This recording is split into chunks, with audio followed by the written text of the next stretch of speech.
Welcome back my dear students. আবারও চলে এসেছি আমরা দুটি ইনস্টিটিউটের অনলাইন প্ল্যাটফর্মে। তো সবাইকে আবার ওয়েলকাম।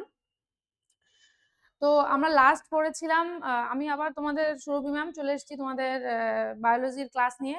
আমরা লাস্ট পড়েছিলাম আমরা পরিবেশ সম্পর্কে পড়েছিলাম, হ্যাবিটেটের বিভিন্ন ভাগ, ফান্ডামেন্টাল, তারপর ফান্ডামেন্টাল নিচে, তারপর হচ্ছে পড়েছিলাম রিয়েলাইজ নিচে, আরো বিভিন্ন ভাগগুলো আমরা পড়েছিলাম। তো এরপর আমরা পড়বো জীব ও জনসংখ্যা। ইকোলজি বা এনভায়রনমেন্ট বাস্তববিদ্যার থেকে আমরা এবার পড়বো কি জীব ও জনসংখ্যা। আচ্ছা, তো সেখানে আমরা প্রথমেই বলে রাখি যে ইকোলজি ইকোলজি প্রথমে আমি বলেছিলাম যে ইকোলজি মানে কি লজি, কোনো কিছুর পাশেই যখন লজি কথা থাকছে তার মানে কি বোঝাচ্ছে সেটা। লজি মানে হচ্ছে কোনো কিছু নিয়ে পড়াশোনা করা, স্টাডি করা। ইকোলজি মানে কি, ইকোলজি মানে হচ্ছে পরিবেশ নিয়ে পড়াশোনা বা বাস্তববিদ্যা যেটাকে আমরা বলি। ইকোলজি মানে এক কথা হচ্ছে বাস্তববিদ্যা।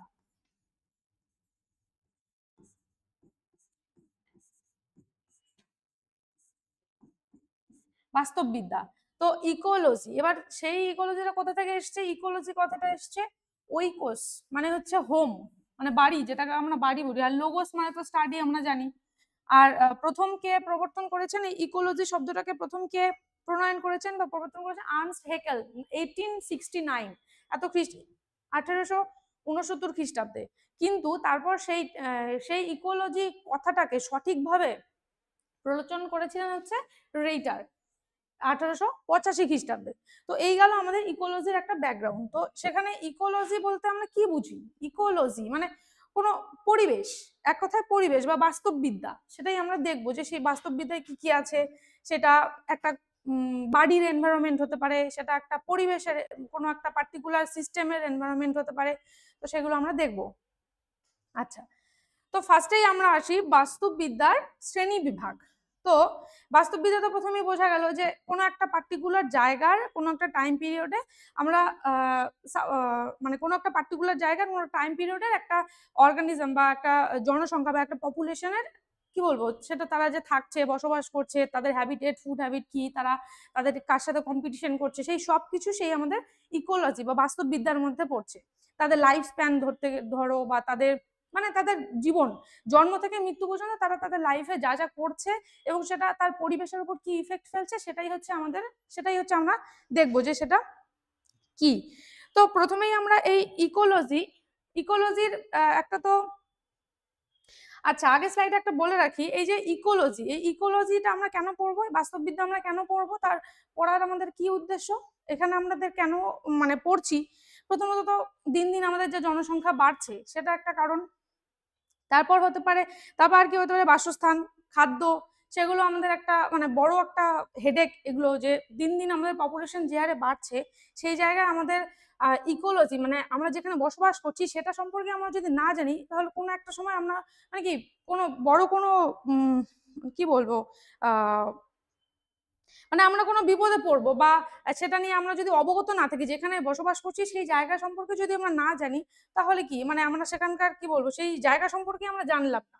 আচ্ছা, আর কি হতে পারে? আর হতে পারে জীবদের আচরণ। আমরা বাস্তববিদ্যা বা ইকোলজি পড়বো জন্যই, পরিবেশ, এনভায়রনমেন্ট, এই সমস্ত কিছু আমরা জানি জন্যই, বা যাই হোক 2%, 5%, 10%, যে যতটুকুই জানি, জন্যই আমরা ধরো কি মানে জানতে পারি, বুঝতে পারি যে কোন অ্যানিমালটার বিহেভিয়ার কিরকম, কোন অ্যানিমালটা বেশি অ্যাগ্রেসিভ, কোন অ্যানিমালটার মানে যে বাঘ মানুষ খায়, সেটা আমরা কি ইকোলজি সম্পর্কে, ইকোলজি পড়েই না জানতে পেরেছি, ওর বিহেভিয়ার পড়েই না জানতে পেরেছি। তো কি সেটা কাইন্ড অফ ইকোলজির একটা পার্ট, সেটা কাইন্ড অফ একটা কি ওই ওই কিংডমের, অ্যানিমাল কিংডমের একটা পার্ট। আচ্ছা, আর কি আমরা এই যে যেগুলো আমরা পশু পালন করি বা যে গাছপালা বড় করছি, সেগুলো আমাদেরকে জানতে হয়েছে। তো আজকে আমরা না হয় বড়দের দেখে শিখেছি, কিন্তু তারাও তো কখনো না কখনো শিখেছে কারোর থেকে। কোথা থেকে শিখেছে, তারা কিভাবে অ্যাডাপ্টেশন হয়েছে, কিভাবে তাদের অভিযোজন হয়েছে, সেই সবকিছু হচ্ছে কি এই ইকোলজির মধ্যে কিন্তু পড়ে। তো এই ইকোলজির এবার আমরা দেখি শ্রেণী বিভাগ। বাস্তববিদ্যার কি কি শ্রেণী বিভাগ আছে? বাস্তববিদ্যার,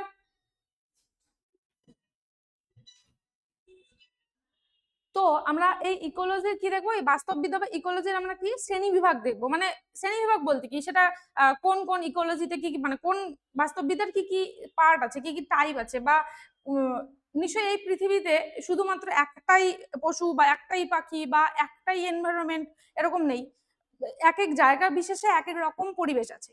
তো সেই বেসিসে আমরা সেটার উপর বেস করে আমাদের কি কয়েকটা ভাগে বিভক্ত হয়েছে, কি ট্যাক্সোনমিক্যালি আমরা, আচ্ছা পরের পেজে লিখছি, ট্যাক্সোনমিক্যালি আমরা হচ্ছে কি বাস্তববিদ্যাকে দুই ভাগে ভাগ করি।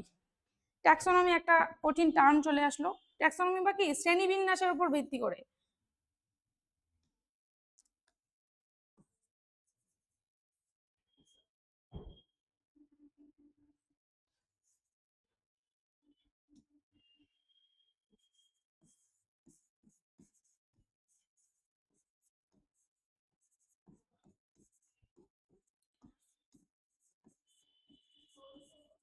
শ্রেণীবিন্যাসের ভিত্তিতে আমরা কি করি, দুই ভাগে ভাগ করি। কি কি শ্রেণীবিন্যাসের ভিত্তিতে আমরা দুই ভাগে ভাগ করি? এক হচ্ছে প্ল্যান্ট কিংডম আর একটা হচ্ছে অ্যানিমাল কিংডম। তার মানে কি, একটা হচ্ছে প্ল্যান্ট কিংডম মানে একটা কি প্রাণী জগৎ, সরি প্ল্যান্ট কিংডম মানে একটা হচ্ছে উদ্ভিদ জগৎ, আর একটা অ্যানিমাল কিংডম মানে হচ্ছে একটা প্রাণী জগৎ বা উদ্ভিদ বাস্তুতন্ত্র আর প্রাণীর বাস্তুতন্ত্র।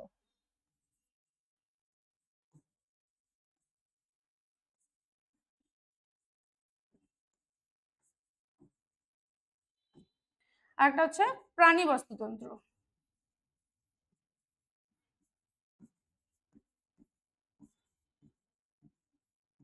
মানে একটা প্ল্যান্ট কিংডম আর একটা হচ্ছে অ্যানিমাল কিংডম। আমি ইংলিশ গুলো পাশে লিখে দিচ্ছি, আমাদের বুঝতে সুবিধা হবে।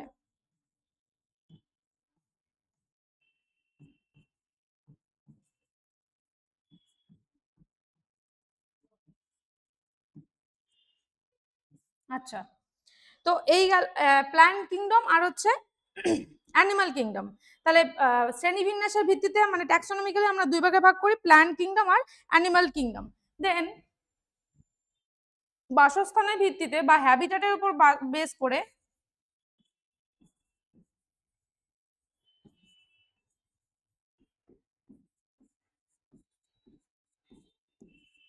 বাসস্থানের ভিত্তিতে আমরা কি করি, তিন ভাগে ভাগ করি। মানে প্রাণীরা, পশু পাখিরা কোথায় বসবাস করছে সেটার উপর বেস করে। তাহলে কি, একটা হচ্ছে স্থলজ বাস্তুতন্ত্র,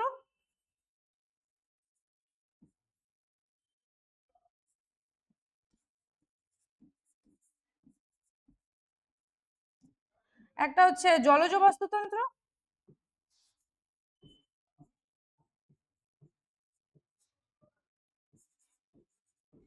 আর একটা হচ্ছে খেচর বাস্তুতন্ত্র। খেচর মানে কি, খেচরটা তো নতুন শুনলাম। খেচর হচ্ছে যারা উড়তে পারে, খেচর বলতে যারা উড়তে পারে তাদের একটা বাস্তুতন্ত্র, পাখি তাদের হচ্ছে বাস্তুতন্ত্র আমরা কি বলি, খেচর বাস্তুতন্ত্র। তাহলে বাসস্থানের ভিত্তিতে আমরা তিন ভাগে ভাগ করলাম। এক হচ্ছে জলজ বাস্তুতন্ত্র, যারা হচ্ছে জলে বসবাস করে। একটা হচ্ছে জলজ বাস্তুতন্ত্র, স্থলজ বাস্তুতন্ত্র, যারা স্থলভাগে বসবাস করে। সেই স্থলজ বাস্তুতন্ত্রের মধ্যে আমরা পড়বো, আবার অ্যানিমাল কিংডমে কিন্তু আমরা পড়বো। আচ্ছা, আবার হচ্ছে খেচর বাস্তুতন্ত্র, যারা কি আকাশে উড়ে বেড়ায়। মানে শুধু যারা যে উড়ে বেড়ায় মানে যে তারা আকাশেই থাকে তা তো না, তারা তো কোনো গাছের ডালে থাকে বা ঘরের কোনায় কানায় থাকে। তো তারা হচ্ছে পড়বে খেচর বাস্তুতন্ত্র। আচ্ছা, জীবন প্রক্রিয়ার ভিত্তিতে মানে কিভাবে তারা জীবন অতিবাহিত করছে সেই ভিত্তিতে কিন্তু দুই ভাগে ভাগ করা হয়, একটা আচরণগত আর একটা শারীরবৃত্তীয়।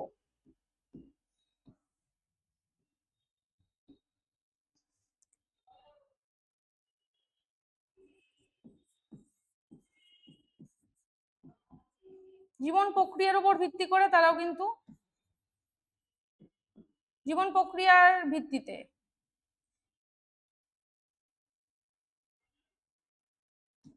তো জীবন প্রক্রিয়ার উপর বেস করে তারা কিন্তু তাদের হচ্ছে দুই রকম, একটা হচ্ছে কি আচরণগত আর একটা হচ্ছে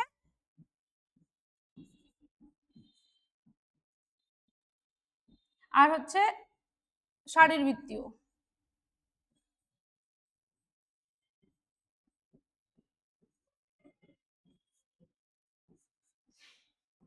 তাহলে এই গেল আমাদের কি শ্রেণীবিন্যাস। কিসের শ্রেণীবিন্যাস? আমাদের গেল বাস্তববিদ্যার যে শ্রেণীবিন্যাস, বাস্তববিদ্যা সেটা হচ্ছে গেল।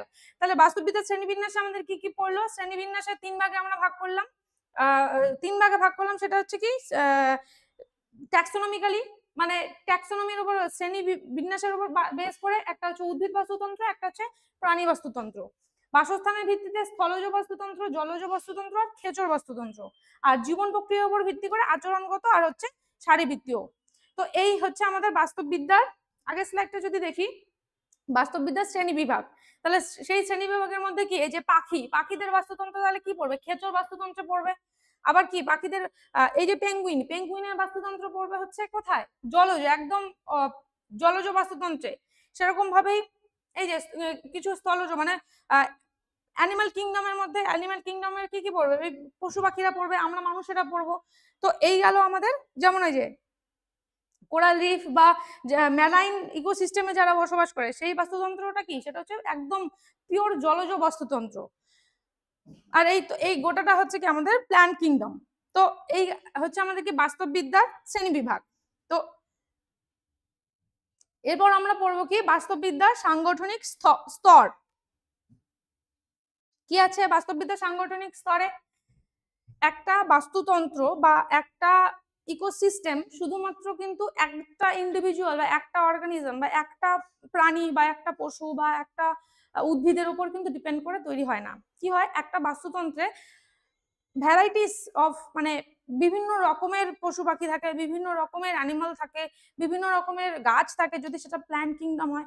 তার মানে কি বিভিন্ন স্তরও থাকবে, নিশ্চয়ই একই স্তরে সবাই থাকবে না। যদি একটা স্তরেই সবাই থাকতো তাহলে কি হতো, তাহলে নিজেদের মধ্যে কম্পিটিশনটা এত বেশি পরিমাণে হতো যে আলটিমেটলি কেউ কিন্তু আর বেঁচে থাকতো না, সবাই নালিফাই হয়ে যেত। তো এই বাস্তববিদ্যার সাংগঠনিক স্তর, মানে এই সাংগঠনিক স্তর বলতে এই অর্গানিজম গুলো বা এই বাস্তববিদ্যার যে ইন্ডিভিজুয়াল গুলো আছে, ইকোলজির যে ইন্ডিভিজুয়াল আছে, সেগুলো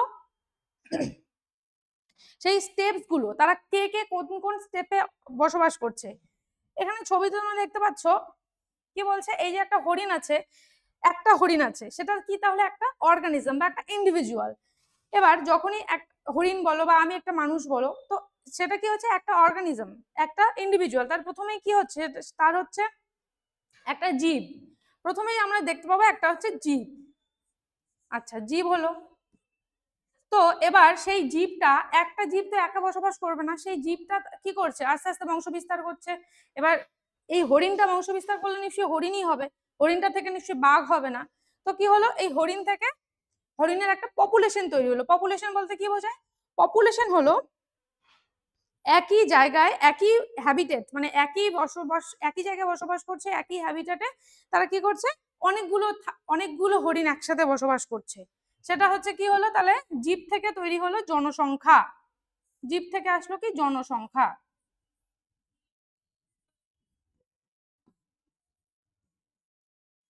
আচ্ছা, তো কি হলো, এই জীব থেকে তৈরি হলো জনসংখ্যা। জনসংখ্যা মানে কি হলো, পপুলেশন। আচ্ছা, ইংলিশটাও দিয়ে দিই নাহলে, অর্গানিজম। আচ্ছা, অর্গানিজম থেকে আসলো পপুলেশন। জনসংখ্যার থেকে বোধহয় তোমরা পপুলেশনটা বেশি মানে অভ্যস্ত। আচ্ছা, জীব হলো, জীব থেকে আসলো জনসংখ্যা। আচ্ছা, এইবার শুধু একটা ধরো ইকোসিস্টেম, ধরো একটা একটা কোনো বনে বা একটা কোনো জঙ্গলে, সেখানে শুধুমাত্র যে হরিণের পপুলেশন থাকবে, হরিণের জনসংখ্যা থাকবে, শুধু হরিণ থাকবে সেটাও নয়। তার মানে কি, সেখানে আরো গ্রুপ অফ ইন্ডিভিজুয়াল থাকবে, গ্রুপ অফ পপুলেশন থাকবে।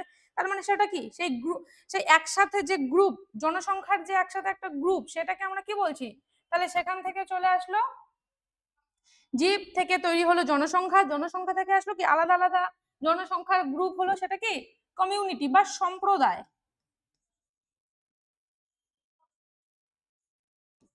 তাহলে কি হলো, সম্প্রদায় মানে কি হলো, কমিউনিটি। আচ্ছা,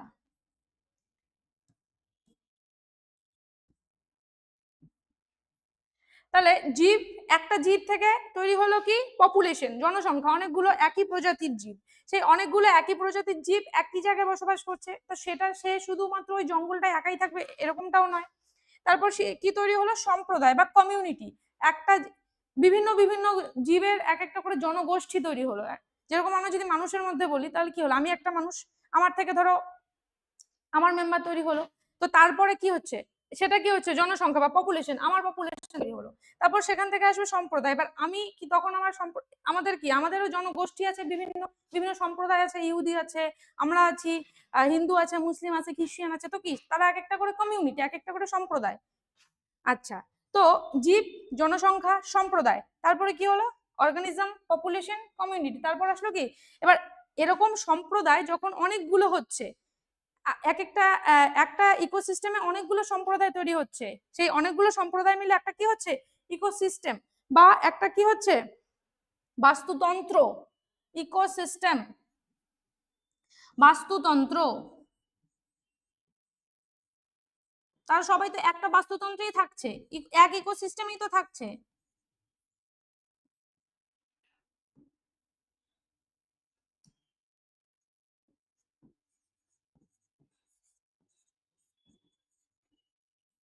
তাহলে তৈরি হলো ইকোসিস্টেম। এই ইকোসিস্টেম থেকে তৈরি হবে কি বায়োম,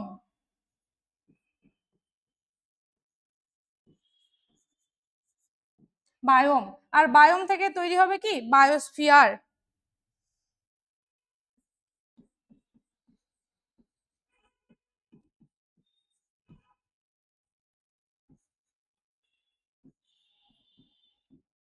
তাহলে কি হলো সবার প্রথমে আমরা কি দেখতে পেলাম, সবার প্রথমে আমরা পেলাম হচ্ছে একটা জীব, একটা অর্গানিজমকে, সেই ইন্ডিভিজুয়াল একটা একটা সিঙ্গেল অর্গানিজম, সেখান থেকে সেই অর্গানিজমটা বংশবিস্তার করতে করতে তৈরি করলে একটা জনসংখ্যা বা জনগোষ্ঠী বা একটা পপুলেশন।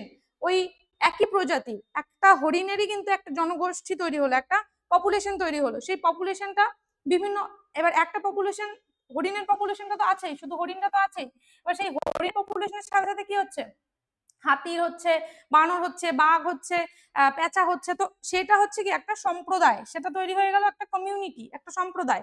এবার এরকম অনেকগুলো সম্প্রদায় মিলে কি তৈরি হলো একটা ইকোসিস্টেম।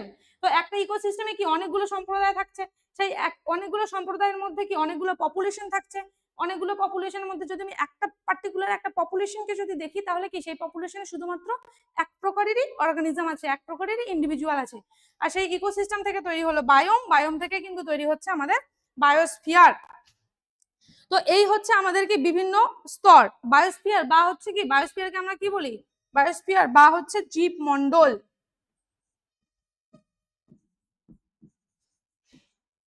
বায়োস্ফিয়ার বা জীব মন্ডল। তাহলে এই গেল আমাদের বাস্তববিদ্যার সাংগঠনিক স্তর, মানে স্টেপস, আমাদের কি কি স্টেপ আছে একটা বাস্তুতন্ত্রে বা একটা বাস্তব ইকোলজিক্যাল সিস্টেমের মধ্যে কি কি আমাদের থাকবে। আচ্ছা, এরপরে আমরা দেখব এই যে বাস্তুতন্ত্র যে আছে, এই যে একটা বাস্তববিদ্যার আমরা বিভিন্ন অর্গানিজমকে দেখলাম, বিভিন্ন পপুলেশন দেখলাম, অনেক ইন্ডিভিজুয়ালকে দেখলাম। এই ইন্ডিভিজুয়ালগুলো নিশ্চয়ই নিজেদের মধ্যে অভিশোষণ হয়েছে, নিশ্চয়ই নিজেদের কি বলবো পরিবেশে টিকিয়ে রাখার জন্য, নিজেদের অস্তিত্বের সঙ্গে লড়াই বলো, খাদ্যের জন্য লড়াই বলো, যে কোনো কারণে তারা কি অভিশোষণ করেছে নিজেদেরকে, তাই তারা আজও টিকে আছে। তো সেই পড়বো আমরা এখন কি বাস্তুতান্ত্রিক অভিযোজন। তো আমরা এবার কি দেখবো, আমরা দেখবো এই যে উদ্ভিদ বলো, প্রাণী বলো, তারা নিশ্চয়ই নিজেদেরকে অভিযোজিত করেছে, যার জন্য তারা এখনো পর্যন্ত পৃথিবীতে টিকে আছে। সে তাদের অভিযোজন যে কারণেই হোক না কেন, সেই বাস্তুতান্ত্রিক অভিযোজন, সেই অভিযোজন সম্পর্কে আমরা পড়বো। তো অভিযোজন বলতে, অভিযোজনের মধ্যে, বাস্তুতান্ত্রিক অভিযোজনের মধ্যে প্রথমেই আমরা কি দেখবো, প্রথমে আমরা পড়বো উদ্ভিদের অভিযোজন।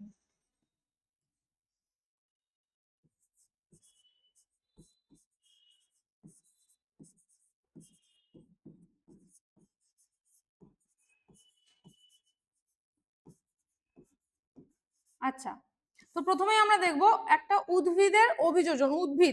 উদ্ভিদের অভিযোজন মানে উদ্ভিদটা কেন অভিযোজিত হচ্ছে বা কি কারণে হচ্ছে, উদ্ভিদের অভিযোজনটা কিরকম অভিযোজন, সেই উদ্ভিদের অভিযোজনের মধ্যে কি কি পড়বে, উদ্ভিদের অভিযোজনের মধ্যে এরকম হতে পারে যে কোনো কোনো উদ্ভিদ, সাপোজ ধরো একটা সানফ্লাওয়ার বা একটা সূর্যমুখী, তোমরা সবাই সূর্যমুখী ফুলকে চেনো, সূর্যমুখীকে জানো, কি হয় সূর্যমুখী ফুল, সূর্য যেদিকে থাকে সূর্যমুখী ফুলের মুখটাও সেদিকেই হেলে থাকে। তার মানে কি সূর্যমুখী ফুলের কি প্রয়োজন, প্রচুর পরিমাণে লাইট, প্রচুর আলো প্রয়োজন। তার মানে আমাদের প্রথমেই একটা ক্যারেক্টারাইজেশন হয়ে গেল কি আলোক অভিযোজন, উদ্ভিদের কি আলোক অভিযোজন, প্রথমেই একটা ভাগ হয়ে গেল উদ্ভিদের আলোক অভিযোজন।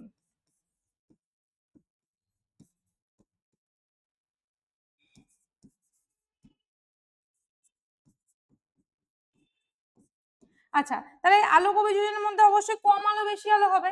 তো সূর্যমুখী ফুল আমি একটা উদাহরণ দিয়ে বললাম যে সূর্যমুখী ফুলটা কি বেশি আলোতে নিজেকে অভিযোজিত করেছে। যত বেশি আলো হবে সূর্যমুখী ফুলের কি পাপড়িগুলো তত ফুলে যাবে, সূর্যমুখী ফুলটা সাইজে ততটাই বড় হবে। তো সেটাই হচ্ছে সূর্যমুখী ফুলের, এটা হচ্ছে আলোক উদাহরণ, আলোক অভিযোজনের বেশি আলোতে অভিযোজন। আচ্ছা, সেরকম ভাবে কম আলোতেও কিন্তু অভিযোজন আছে। কম আলোতে অভিযোজন কাদের অভিযোজন হয় কম আলোতে? ধরো কোনো ইনডোর প্ল্যান্ট, স্নেক প্ল্যান্ট বলো বা আর অন্যান্য যেগুলো ইনডোর প্ল্যান্ট আছে, সেই ইনডোর প্ল্যান্ট গুলো সে মনস্টেরা হতে পারে, স্নেক প্ল্যান্ট হতে পারে, ওয়াটারমেলন, পেপারোমিশিয়া বা এই যে যেগুলো ইনডোর প্ল্যান্ট, স্পাইডার প্ল্যান্ট যেগুলোকে আমরা ঘরে রাখি, তো সেগুলোর কি লাগে খুব বেশি কিন্তু তাদের রোদের প্রয়োজন নেই, তাদের একটা কি লাগে, তাদের একটা সানশেড লাগে, মানে হালকা আলো ঢুকছে ঢুকছে না এরকম একটা জায়গা লাগে। আর আর কি আচ্ছা বলো যে ফার্ন, ফার্ন জাতীয় যেগুলো গাছ আছে, বা তোমরা গোলমরিচের গাছ দেখবে বা আদা হলুদ, এই যে গাছগুলো এদের কিন্তু কম আলোতে এরা অভিযোজিত, এদের কিন্তু কম আলো হলে এরা, এমনটা না যে আলো ওদের প্রয়োজন না, আলো ওদের প্রয়োজন আছে কিন্তু পরিমাণে কম, যতটা পরিমাণ সূর্যমুখীর দরকার ততটা কিন্তু ওদের প্রয়োজন না। তার মানে কি আলোক অভিযোজনের মধ্যে একটা চলে গেল বেশি আলোতে, একটা হয়ে গেল কম আলোতে। তো বেশি আলো,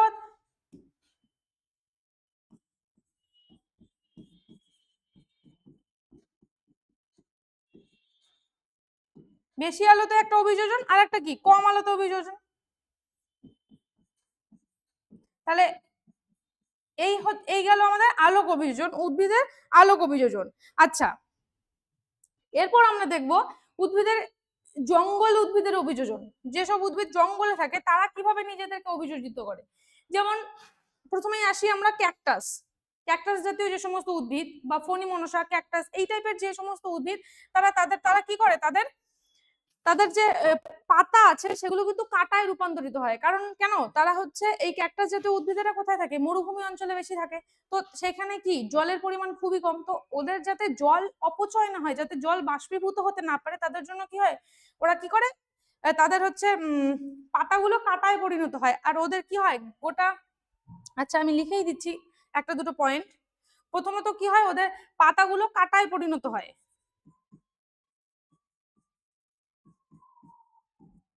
কাঁটায় রূপান্তরিত হয়।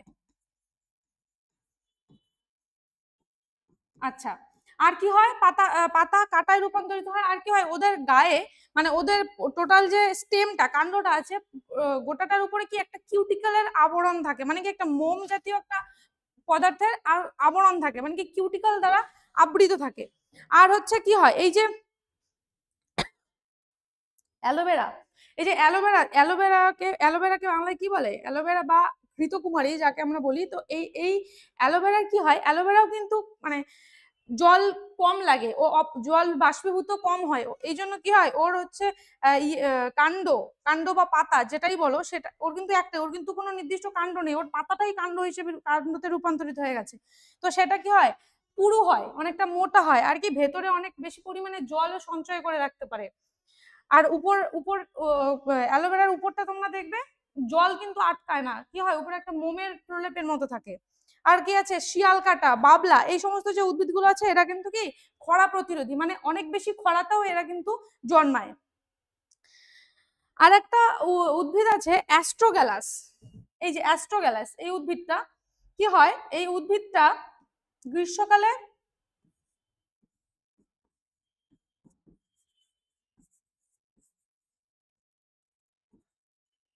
সায়েন্টিফিক নেম, তো অ্যাস্ট্রোগ্যালাস, এই অ্যাস্ট্রোগ্যালাস উদ্ভিদটা কি করে, ওর হচ্ছে গ্রীষ্মকালে ওর পুরো কাণ্ড কিন্তু একদম শুকিয়ে যায়, কিন্তু মানে বেশি রোদের জন্য ওর কাণ্ড শুকিয়ে যায়, কিন্তু ওর মূল কিন্তু তখনও পর্যন্ত তাজা থাকে। তাই যখনই আবার হচ্ছে একটু জল পায় বা বৃষ্টি পায় তখনই কিন্তু ও আবার সেই মূল থেকে ওর আবার কাণ্ড তৈরি হয়। তার মানে কি এটা ওর এক প্রকারের অভিযোজন। যদি একদম খরাতে ওর যদি মূলটা যদি মানে সিক্ত বা ভেজা বা জীবিত না থাকতো, তাহলে কি ও আর পরবর্তীতে ও আর জন্মাতে পারতো না, ওর একবারই নষ্ট হয়ে যেত। কিন্তু তা কিন্তু হয় না, ওর কাণ্ডটা শুকিয়ে যায়, তা সত্ত্বেও কিন্তু ওর কি মূলটা জীবিত থাকে, বা মূল থেকেই ও পরবর্তীতে আবার নিজেকে হচ্ছে বড় গাছে পরিণত করতে পারে। এই গেল হচ্ছে কি আমাদের জঙ্গল উদ্ভিদের অভিযোজন। এরপরে আছে জলজ উদ্ভিদের অভিযোজন। সেরকমই জলজ উদ্ভিদেরও অভিযোজন আছে। কিরকম জলজ উদ্ভিদের অভিযোজন, এই জলজ উদ্ভিদের অভিযোজন বলতে কি বোঝায়, মানে জলে থাকছে কিন্তু তারপরেও তাদের একটা কি অভিযোজনের প্রয়োজন আছে, তারা নিজেদেরকে অ্যাডাপ্ট করে নিয়েছে, তারা নিজেদেরকে কি অভিযোজিত করে নিয়েছে। যেমন তোমরা নিজেরাই দেখতে পাবে যে এই যে কচুরিপানা আর হচ্ছে ধরো বললাম আমি কচুরিপানা আর ধরো বললাম পদ্ম বা শালুক না ঠিক পদ্ম, তো পদ্ম ফুলের কি হয়, পদ্ম ফুলের কিন্তু শুধুমাত্র ফুল আর পাতাটাই ভেসে থাকে, বাকি কাণ্ড মূল সব কিন্তু জলের নিচে থাকে। তার মানে কি এটা হচ্ছে কি মূল পাতা মূল পুরোপুরি জলে নিমজ্জিত, এটা তাদের অভিযোজন। আবার কচুরিপানার কি হয়, কাণ্ডটা কিন্তু উপরে ভাসতে থাকে, শুধুমাত্র মূলটা নিচে, জলের নিচে শুধুমাত্র কিন্তু মূলটা থাকে। তার মানে এদের কি শুধুমাত্র মূল নিমজ্জিত থাকে, কাণ্ড বাইরে ভাসমান থাকে। সেরকমই কি ভাসমান জলজ উদ্ভিদ, জলজ উদ্ভিদের অভিযোজনের মধ্যে রয়েছে ভাসমান জলজ উদ্ভিদ।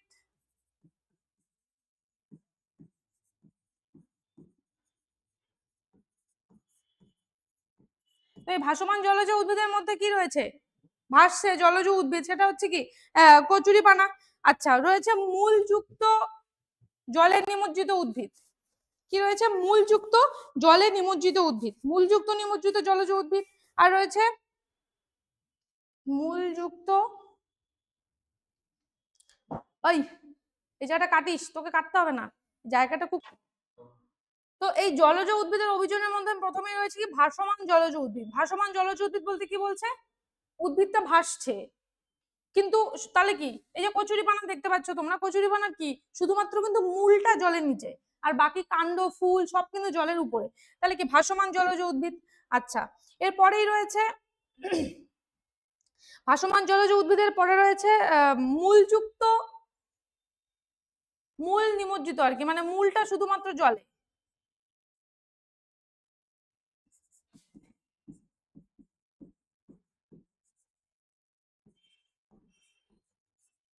মূলযুক্ত নিমজ্জিত মানে কি নিমজ্জিত,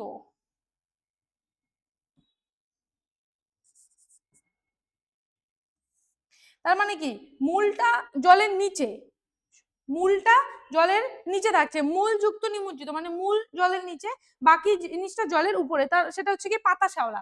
এই যে দেখতে পাচ্ছ পাতা, এই যে পাতা শ্যাওলা শুধু ওর কি মূলটাই শুধু জলের নিচে, বাকি কিন্তু জলের উপরে। আবার কচুরিপানার কিন্তু শুধুমাত্র মূল নিচে কিন্তু কাণ্ড কিন্তু জলের উপরে। আচ্ছা, আর কি আছে মূলযুক্ত নিমজ্জিত কিন্তু পাতা ভাসমান, পদ্ম ফুল শালুক এগুলো হচ্ছে কি মূল নিমজ্জিত, মূলটা জলের নিচে কিন্তু পাতাগুলো ভাসমান। তার মানে কি হচ্ছে এরা হচ্ছে এরা নিজেদেরকে ওইভাবেই অভিযোজন করেছে, নিজেদেরকে ওইভাবেই অভিযোজিত করেছে, মূল জলের নিচে থাকছে কিন্তু পাতা ফুল জলের উপরে থাকছে। আচ্ছা, আর রয়েছে কি অর্ধ নিমজ্জিত, যেমন হচ্ছে হিংচে, স্যাজিটেরিয়ান, এগুলো হচ্ছে আমাদের কি উদ্ভিদের জলজ অভিযোজন। তো এই জলজ অভিযোজনের পরে আমাদের আসবে উদ্ভিদের কি লবণাম্ব উদ্ভিদের অভিযোজন। আমরা জানি লবণাম্ব উদ্ভিদ কোথায় দেখা যায়, সুন্দরবন। লবণাম্ব উদ্ভিদ কোথায় দেখা যায়,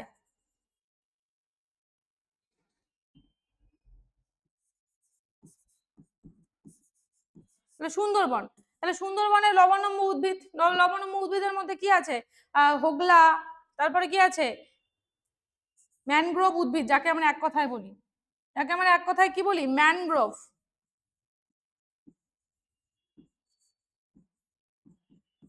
ম্যানগ্রোভ অরণ্য। তো সেখানকার উদ্ভিদের কি, সেখানকার উদ্ভিদেরা কি নিজেদেরকে কি করেছে, সেখানকার উদ্ভিদেরা নিজেদেরকে কিভাবে অভিযোজিত করেছে, যেহেতু লবণাক্ত জল, যেহেতু লবণাম্ব উদ্ভিদ বলেছে তার মানে কি ওরা অবশ্যই লবণাক্ত জায়গায় জন্মেছে। এবার ম্যাক্সিমাম কি বদ্বীপ এলাকায় হয়, তো বদ্বীপ অঞ্চলের কি হবে জল লবণাক্ত হবে। তো সেই লবণাক্ত উদ্ভিদেরা, সেই লবণাম্ব উদ্ভিদেরা অভিযোজনের জন্য তারা কি করে, তারা হচ্ছে নিজেদের শ্বাস নেওয়ার জন্য বা নিজেদের কি বলবো মূলটাকে তারা ঠেস মূলে পরিণত করেছে, তারা কিন্তু নিজেদের মূলকে ঠেস মূলে পরিণত করেছে। তোমরা দেখতে পারবে মূলকে কি ঠেস মূলে পরিণত করেছে, যাতে হচ্ছে কি যেহেতু লবণাম্ব উদ্ভিদ তারা, তাদের কি এটাই মানে তারা নিজেদেরকে অভিযোজন নিজেদের এইভাবেই করেছে যে তাদের মূল তাদের ঠেস মূল রয়েছে।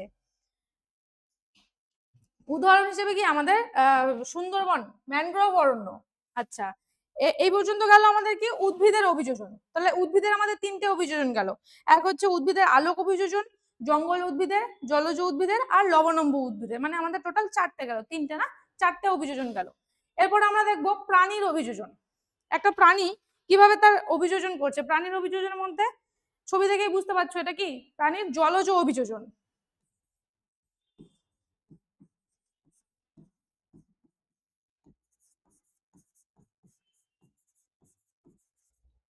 তার মানে কি হচ্ছে, এটা প্রাণীর জলজ অভিযোজন। সেই জলজ অভিযোজনের কিন্তু ভাগ আছে, যে কিছু প্রাণী আছে যারা শুধুমাত্র জলেই বসবাস করে, যেমন ডলফিন,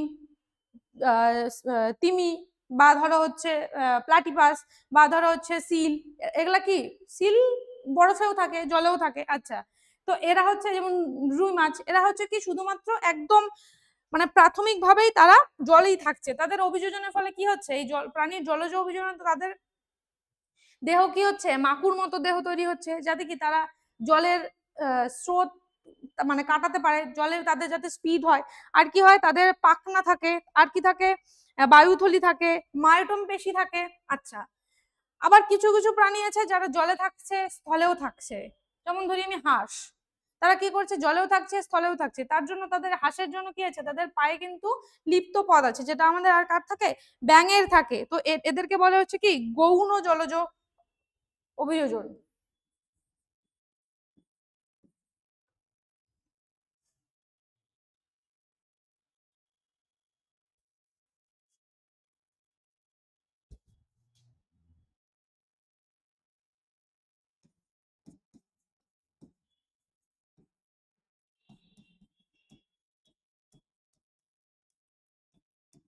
এটা হচ্ছে কি গৌণ জলজ অভিযোজন। তারা কি জলেও থাকছে, আবার কি ডাঙাতেও থাকছে, মানে তারা যেরকম ভাবে জলে বসবাস করতে পারছে, আবার ডাঙাতেও বসবাস করতে পারছে, গৌণ জলজ অভিযোজন। আচ্ছা, এরপরে আমরা দেখব যেরকম এই যে গৌণ জলজ অভিযোজনের মধ্যে কি পড়বে, ক্রোকোডাইল মানে কুমির পড়বে, হাঁস পড়বে।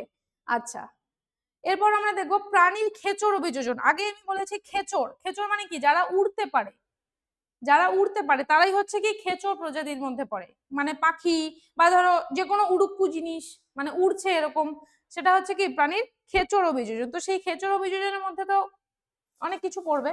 তো প্রথমেই আমরা নর্মাল পাখি থেকে আসি। ধরো একটা পায়রা, পায়রার অভিযোজন মানে কি, পায়রার কি কি অভিযোজন হয়েছে, 9টা বায়ুথলি আছে। আর কি হয়েছে, ওর বুকে যে স্টারনাম থাকে সেটা কি হয়েছে, সেটা অনেক বড় পরিমাণে, যাতে ওরা কি অনেক বাতাস মানে উড়ছে যখন, তখন যাতে অনেক বেশি পরিমাণে বায়ুকে ওরা এড়াতে পারে, তার জন্য। আচ্ছা, এরপর আসি বাদুড়। বাদুড়, এই যে বাদুড়, বাদুড়ের কি হয়েছে, বাদুড়ও কিন্তু আমাদের খেচর অভিযোজিত প্রাণী। বাদুড়ের কি, বাদুড়ের ডানা প্রকৃতপক্ষে কি অ্যাকচুয়ালি এটা চামড়ার একটা প্রশস্তিত অংশ, যেটাকে আমরা কি বলি, প্যাটাজিয়াম বলি। যেটাকে আমরা কি বলি, যেটা হচ্ছে কি কাঁধ থেকে তার হাত পা পর্যন্ত, সেটাকে আমরা কি বলি, প্যাটাজিয়াম। এখানেই লিখে দিচ্ছি।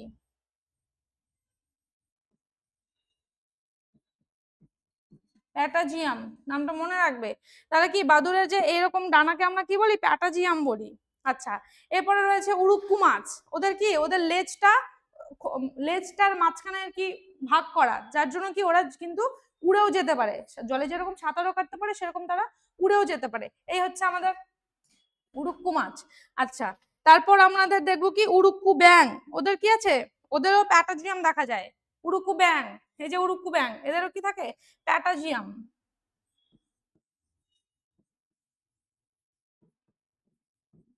প্যাটাজিয়াম। আচ্ছা, এরপর আছে কি উড়ুক্কু ড্রাগন। এই যে ড্রাগন, এদেরও থাকে প্যাটাজিয়াম।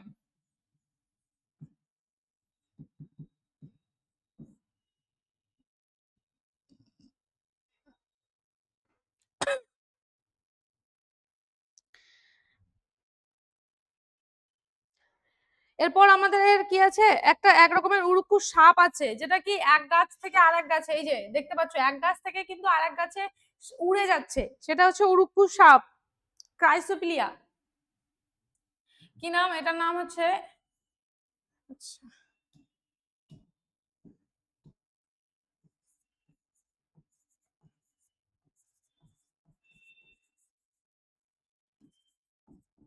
ক্রাইসোপিলিয়া এসপি। তো এটা হচ্ছে কি এক ধরনের উড়ুক্কু সাপ। তো আর কাঠবেড়ালি উড়তে পারে। তো এই গেল আমাদের কি প্রাণীর খেচর অভিযোজন, মানে প্রাণী কি করে উড়তে মানে যারা সব প্রাণী উড়তে পারে তারা কিভাবে নিজেদেরকে অভিযোজিত করেছে। এরপর আমরা আরেকটা জিনিস পড়বো, সেটা হচ্ছে কি অনুকৃতি, যেটাকে আমরা কি বলি, অনুকৃতিটা হয়তো অত ভালো মনে পড়ছে না, আমরা এটাকে কি বলি, মিমিক্রি।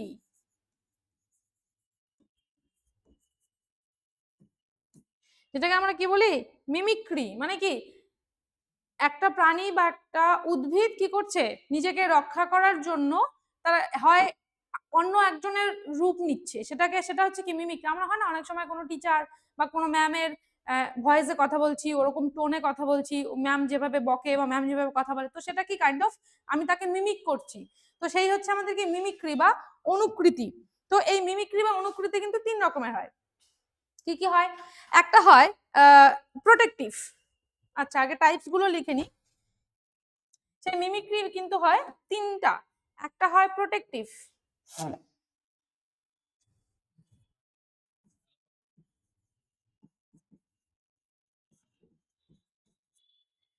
আর একটা হয় হচ্ছে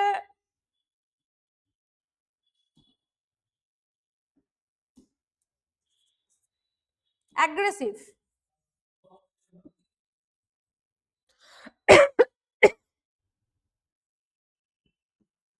আচ্ছা, আর একটা হয়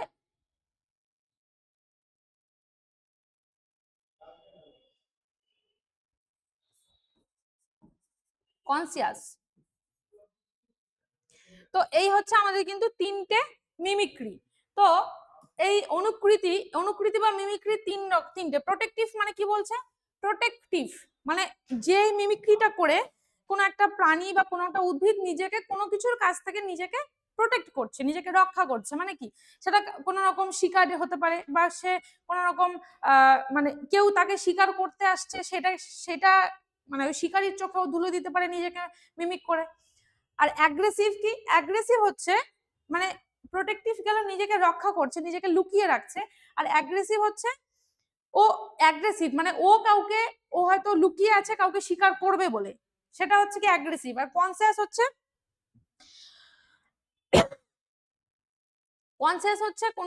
কোনো রকম মানে যেই সমস্ত কি বলবো উদ্ভিদ বা প্রাণী কি করে, শিকারী দেখলে এটা কাইন্ড অফ নিজেকে রক্ষা করছে, মানে মৃতের ভান করে যে ও মরে গেছে, সে আর বেঁচে নেই। তো সেই তার মানে কি, সেই সমস্ত শিকারীদের থেকে ও রক্ষা পায়, নিজেকে রক্ষা করে, যারা কোনো মৃত জিনিস খায় না, যারা কোনো মৃত জিনিস শিকার করে না।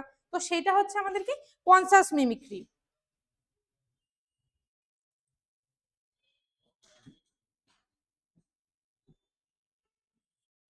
আচ্ছা, তো এবার আমরা দেখি এক্সাম্পল গুলো দেখি, যে এই যে প্রোটেক্টিভ মিমিক্রির মধ্যে কি আছে, এক ধরনের আছে কি কালিমা পতঙ্গ। এই যে এটা একটা, এইটা কালিমা পতঙ্গ, মানে এটা হচ্ছে কি, দেখে কিন্তু মনে হচ্ছে একটা শুকনো পাতা, ওকে কিন্তু এটা যে একটা ইনসেক্ট, যে একটা পতঙ্গ, সেটা কিন্তু বোঝা যাচ্ছে না, দেখেই মনে হচ্ছে যে ওটা একটা শুকনো পাতা, কিন্তু ও কিন্তু একটা ইনসেক্ট, নিজেকে ওইভাবেই মিমিক করে নিয়েছে যাতে কোনো শিকারী ওকে শিকার করতে না পারে। আচ্ছা, আর কি রয়েছে, ফাইলিয়াম। এই যে এরকম হচ্ছে যে একটা পাতার মধ্যে যেন ছত্রাক আক্রমণ করেছে, ছত্রাকের ইনফেকশন হয়েছে, কিন্তু এ কিন্তু একটা নির্দিষ্ট একটা অর্গানিজম, নির্দিষ্ট একটা ইন্ডিভিজুয়াল যে নিজেকে প্রোটেক্ট করছে। এটা একটা হচ্ছে ওর কি, এই যে দেখেই এখানে চিনতেই পারছো না যে কোথায় আছে সেই পতঙ্গটা, কোথায় আছে, এই যে ফাইলিয়াম। তো কি এটা হচ্ছে কি, নিজেকে একটা মানে পাতায় ছত্রাক হলে যেরকম হয়, সে নিজেকে ওইভাবে অভিযোজিত করেছে, এটা হচ্ছে তার এক ধরনের মিমিক্রি। আর রয়েছে স্টিক ইনসেক্ট, এখানে একটা ইনসেক্ট আছে, তো এটা হচ্ছে কি স্টিক ইনসেক্ট, মানে কি ও একটা শুকনো খড়ি বা শুকনো ডাল এইভাবে নিজেকে মিমিক করে, প্রোটেক্ট করে। এই যে এখানে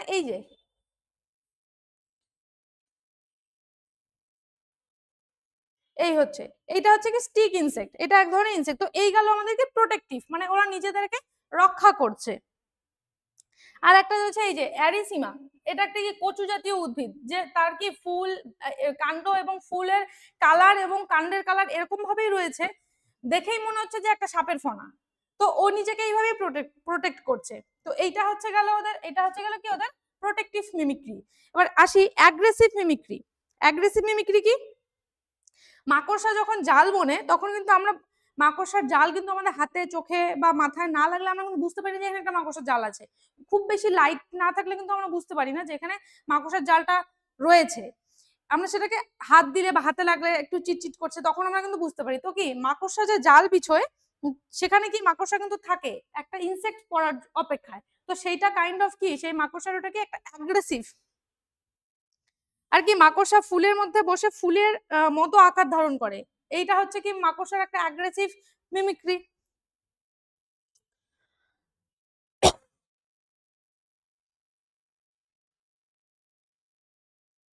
নামটা লিখে দিই অ্যারিসিমা।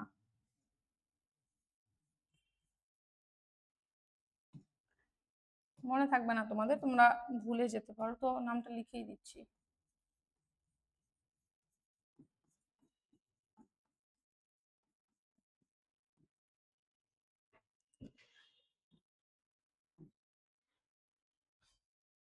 আর কনসাস মিমিক্রি কি ওপোসাম, ডাইডেভিল এগুলো কি বিপদের সম্ভাবনা দেখলে নিজেদেরকে কি মৃত হিসেবে প্রমাণ করে। এই গেল হচ্ছে ওদের। আচ্ছা এই যে অ্যাগ্রেসিভ মিমিক্রির মধ্যে আর একটা পড়বে। এই যে দেখো তিনটে স্নেক আছে, একটা হচ্ছে কোরাল স্নেক যেটা হচ্ছে হাইলি ভেনোমাস মানে প্রচুর বিষ আছে, আর একটা হচ্ছে কি ফলস কোরাল স্নেক মানে ওর কিন্তু কোন রকম মানে স্লাইটলি ভেনোমাস একদম হালকা বিষ আছে, আর হচ্ছে মিল্ক স্নেক নন ভেনোমাস ওর কিন্তু একদমই বিষ নেই। কিন্তু এই যে মিল্ক স্নেক এও কিন্তু কোরাল স্নেকের মতো নিজেকে তৈরি করে নিয়েছে, নিজেকে মিমিক করছে যাতে যাতে কেউ ভাবে মানে যে ধরো শিকার করবে বা ধরো এটা কাইন্ড অফ প্রোটেক্টিভ যে ও এই যে হাইলি ভেনোমাস যে স্নেক কোরাল স্নেক ও সেই কোরাল স্নেকে পয়জনাস স্নেকটার মতো করে নিজেকে মিমিক করছে, নিজেকে একটা অনুকৃতি নিজেকে মিমিক করছে। তো সেটা হচ্ছে কি সেটা কাইন্ড অফ ওর কাছে একটা কি প্রোটেক্টিভ। তাহলে তাহলে কি হবে শিকারীরা একটা ভেনোমাস স্নেক ওকে আমি ধরবো না, বা যাকে ও মানে স্নেক যে স্নেক শিকার করে সে শিকারটা সে করবে না, প্রচন্ড বিষ আছে পয়জনাস আমি সেটাকে হাতাবো না, এটা কি কাইন্ড অফ প্রোটেক্টিভ নিজেকে রক্ষা করছে। আচ্ছা তো এখানে আরেকটা জিনিস আছে যেটা হচ্ছে এই মিমিক্রি গেল, মিমিক্রির পরে আসবে কটা বাজে রে, কত হলো ভিডিও কতক্ষণ হলো 42, এই যে একটু কাটতে হবে। তো এই যে মিমিক্রিটা এই মিমিক্রির পরেই কিন্তু আরেকটা মিমিক্রির সাথে কিন্তু কোরিলেটেড আরেকটা কি আছে কালারেশন, বা কি আছে আরেকটা বর্ণ বর্ণগ্রাহ বা কালারেশন মানে কি নিজেকে ওরকম তৈরি করছে কালারফুল তৈরি করছে এই যে অ্যাট্রাকটিভ। সেটা হচ্ছে কি সেটা এরকম হতে পারে যে কালারফুল কোনো পতঙ্গ বা কোনো কি বলবো ফুলের ওপর কোনো একটা প্রজাপতি বা কোনো একটা পতঙ্গ বসেছে এবং সেই ফুলের কালার নিজের মধ্যে মিমিক করছে, তার মানে কি সেটা হচ্ছে ওর কাছে একটা কালারেশন, সেটা এক টাইপের মিমিক্রি কিন্তু সেটা কালারেশন বা বর্ণগ্রহ। আত্মরক্ষা বা খাদ্য গ্রহণের জন্য কি অন্নজীব বা পরিবেশের বর্ণ ধারণ করে, যেমন এই যে স্নেকের কথাটা বললাম এটাও কিন্তু এক টাইপের কালারেশন, কারণ কোরাল স্নেকের মতো বডির যা কালার সেটা কিন্তু এই মিল্ক স্নেকটা নিজের মধ্যে মিমিক করছে। আচ্ছা এখানে আরেকটা জিনিস বলে রাখি, এই যে মিমিক্রি সেই মিমিক্রির মধ্যে কিন্তু ব্যাটিশিয়ান মিমিক্রি আর মুলেরিয়ান মিমিক্রি বলে দুটো টার্ম আছে। তো সেই দুটো টার্ম আচ্ছা লিখে দিচ্ছি।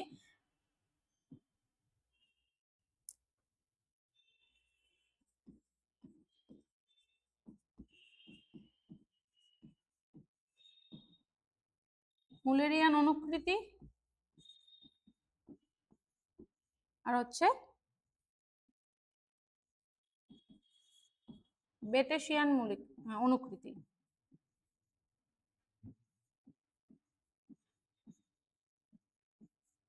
তো সেটা কি জিনিস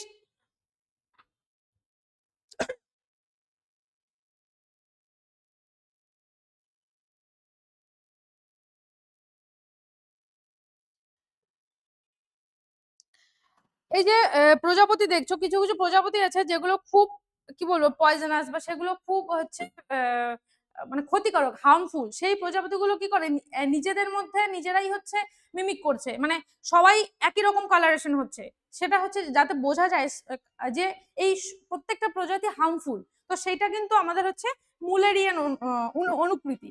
তো তার মানে কি মুলেরিয়ান অনুকৃতি তাদের মধ্যে দেখা যাবে যারা হচ্ছে কি হার্মফুল, একে অপরের হচ্ছে হার্মফুল, আর হচ্ছে কি হবে একে অপরের মানে একটা জীব এবং অন্য জীব নিজেদের মধ্যে কি কালারের আদান প্রদান করছে, সেটা হচ্ছে মুলেরিয়ান অনুকৃতি। আচ্ছা, এই মুলেরিয়ান অনুকৃতির পরে আরেকটা হচ্ছে আছে বেটিশিয়ান। বেটিশিয়ানটা কি জিনিস? বেটিশিয়ান হচ্ছে এটা হার্মলেস। এই যে যেটা আমি সাপের কথাটা বললাম, যে এই কোরাল স্নেকটা মিল স্নেকটা কোরাল স্নেকের মতো কালারেশন নিজের মধ্যে মিমিক করছে। তো সেটা কিন্তু অ্যাকচুয়ালি কিন্তু মিল্ক স্নেকটা তো হার্মলেস, ওর কিন্তু কোনো ভেনম নেই, ও কিন্তু পয়জনাস না, কিন্তু ও নিজেকে মিমিক করছে একটা পয়জনাস সাপের মতো, একটা কোরাল স্নেকের মতো নিজেকে কালারের দিচ্ছে, নিজেকে মিমিক করছে। তো এটা হচ্ছে কিন্তু বেটিশিয়ান মিমিক্রিতি, বেটিশিয়ান অনুকৃতি। তার মানে কি বেটিশিয়ান মিমিক্রিতিকে অ্যাকচুয়ালি হার্মলেসটা কি করছে, হার্মফুল অর্গানিজমের মতো নিজেকে তৈরি করছে, মানে হার্মলেস অর্গানিজমটা হার্মফুল অর্গানিজমের মতো নিজেকে মিমিক করছে, নিজেকে কালার দিচ্ছে, এটা হচ্ছে বেটিশিয়ান মিমিক্রিতি। তাহলে বোঝা গেল মুলেরিয়ান মিমিক্রিতি হচ্ছে কি হার্মফুল, আর বেটিশিয়ান মিমিক্রিতি হচ্ছে হার্মলেস কিন্তু নিজেকে হার্মফুল প্রমাণ করছে। আর বেটিশিয়ানটা দুটোই হার্মফুল, মানে ওরা নিজেরা পয়জনাস কিন্তু নিজেদের সবাই একটা কি বলবো সবাই নিজেদের মধ্যে কালার আদান প্রদান করছে, সেটা হচ্ছে মুলেরিয়ান অনুকৃতি। তো এই গেল আমাদের আজকের ক্লাস। তো সেখানে আমরা পড়লাম, প্রথমত আমরা পড়লাম ইকোলজি। ইকোলজি কি জিনিস, সেখানে ইকোলজি কোথা থেকে এসছে, কে প্রথম প্রবর্তন করেছেন, সেটাকে কিভাবে কে প্রথম সেই কথাটা সঠিকভাবে প্রবর্তন করেছেন। তারপর আমরা পড়লাম সেই বাস্তববিদ্যা বা ইকোলজির শ্রেণীবিভাগ, প্ল্যান্ট কিংডম, অ্যানিমাল কিংডম, এগুলো পড়লাম তাদের খেচর বাস্তুতন্ত্র, যেটা খেচর মানে যারা উঠতে পারে। আচ্ছা, তারপরে আমরা পড়লাম কি উদ্ভিদ অভিযোজন, বাস্তুতান্ত্রিক অভিযোজনের মধ্যে আমরা পড়লাম উদ্ভিদের অভিযোজন। উদ্ভিদের অভিযোজনের মধ্যে 4টে ভাগ ছিল, আলোক অভিযোজন ছিল, জঙ্গল উদ্ভিদের অভিযোজন ছিল, জলজ উদ্ভিদের অভিযোজন, আর হচ্ছে কি ছিল লবণাম্ব উদ্ভিদের অভিযোজন। আর তারপরে আমরা পড়লাম কি প্রাণীর অভিযোজন। প্রাণীর অভিযোজনের মধ্যেও সেম প্রাণীর অভিযোজন। প্রাণীর অভিযোজনের মধ্যে কি ছিল আমাদের, প্রাণীর অভিযোজনের মধ্যে ছিল জলজ প্রাণীর অভিযোজন ছিল, স্থলজ ছিল, খেচর। তো তো ওই অভিযোজনের পরেই আমরা কি পড়লাম, অভিযোজনের পরেই আমরা পড়লাম এই অনুকৃতি আর হচ্ছে কালারেশন, মানে বর্ণাগ্রহ আর হচ্ছে মিমিক্রি। তো থ্যাংক ইউ সবাইকে, তোমরা সবাই ভালো থেকো, সুস্থ থেকো, আর অবশ্যই লাইক শেয়ার সাবস্ক্রাইব করতে থাকো। Thank you.